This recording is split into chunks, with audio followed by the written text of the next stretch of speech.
लड़के ने गलती से एक छोटे ड्रैगन को पकड़ लिया। उसे लगा कि यह कोई भ्रम है, इसलिए वह यह देखना चाहता था कि यह सच है या नहीं। लेकिन जैसे ही उसने उसे छूने की कोशिश की, छोटे ड्रैगन ने उसे काट लिया। फिर वह पानी में गोता लगाकर गायब हो गया। लेकिन जब लड़का जागा तो वह चौंक गया। उसे समुद्र की गहराई तक साफ साफ दिखाई दे रहा था और वह अपनी चेतना के माध्यम से उस छोटे ड्रैगन को नियंत्रित भी कर सकता था। उसने बोला, हे भगवान, मैं सच में एक ड्रैगन को कुछ दसियों हजार युआन कमा सकता था। पलक झपकते ही वह इन्हें बेचने उसके साथी उसे देखते ही मजाक उड़ाने लगे। फिर बदबूदार मछली बेचने आया है। लड़का कुछ कहने ही वाला था कि तभी एक आदमी वहां आया। उसने एक नजर में पहचान लिया कि ये कोई साधारण डोपेलगैंगर नहीं, बल्कि शुद्ध जंगली गहरे समुद्र का डोपेलगैंगर है। उसने इसे 5 लाख युआन की ऊंची कीमत पर खरीद लिया। लेकिन लड़के के खुश होने से पहले ही इसके साथी फिर उसे नीचा दिखाने लगे। उन्होंने उस आदमी से कहा कि लड़का तो बस एक साधारण मछुआरा है, उसे गहरे समुद्र का डोपेलगैंगर कैसे मिल सकता है। उन्होंने आदमी को सावधान भी किया कि कहीं वह ठगा न जाए। लड़के का चेहरा तुरंत बदल गया। उसने कहा कि उसके पूर्वज 3 पीढ़ियों से जल कृषि का काम करते आ रहे हैं और वह खुद एक सी फूड होटल चलाता है। क्या यह सच था? सभी हंसने लगे और माफी मांगने लगे। आदमी को इन लोगों की बातों की कोई परवाह नहीं थी। उसने लड़के को नकदी से भरा एक बॉक्स पकड़ाया। फिर उसने कहा कि वह परसों एक दावत देने वाले हैं। कहने समुद्री डोपेलगैंगर के अलावा 2 ब्लूफिन ट्यूना की भी जरूरत है। ब्लूफिन ट्यूना के लिए 5 लाख युआन प्रति मछली और स्टारफिश के लिए 3 लाख युआन देगा। कुल मिलाकर 19 लाख युआन। लड़के बोला, क्या यह सच है? फिर ग्राहक बोला, बिल्कुल सच है, चिंता मत करो। फिर लड़की बोला, मैं काम पूरा करने की गारंटी देता हूं। वेन यान और उसके साथी हंस पड़े।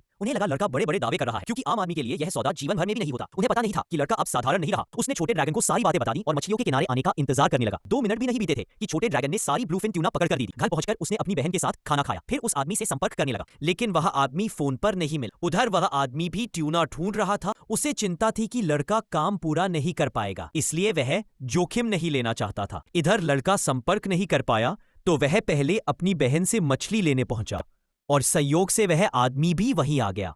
इतनी सा सारी ब्लू